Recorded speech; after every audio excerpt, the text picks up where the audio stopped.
আমাদের বিদ্যালয়ের আজকে বার্ষিক সাংস্কৃতিক অনুষ্ঠান। সেই উপলক্ষে আমার নিবেদন কবি শঙ্খ ঘোষের লেখা মিথ্যে কথা। লোকে আমায় ভালোই বলে, দিব্যি চলনসই, দোষের মধ্যে একটু নাকি মিথ্যে কথা কই। ঘাটশিলাতে যাবার পথে ট্রেন ছুটছে যখন, মায়ের কাছে বাবার কাছে করছি বকম বকম। হঠাৎ দেখি মাঠের মধ্যে চলন্ত সব গাছে এক এক রকম ভঙ্গি ফোটে, এক এক রকম নাচে।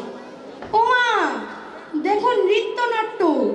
যেই বলেছি আমি, মা বকে দেয়, বড্ড তোমার বেড়েছে ফাজলামি।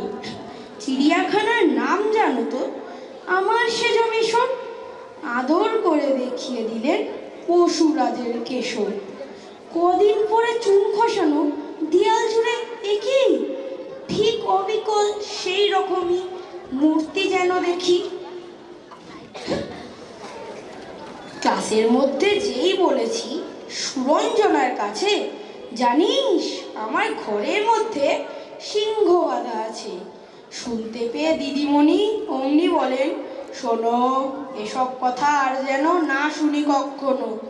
বলি না তাই সেসব কথা, সামলে থাকি খুব। কিন্তু সেদিন হয়েছে কি এমনি বেয়াকুব, আকাশ পারে আবারও চোখ গিয়েছে আটকে। শরৎ মেঘে দেখতে পেলাম রবীন্দ্রনাথকে। নমস্কার।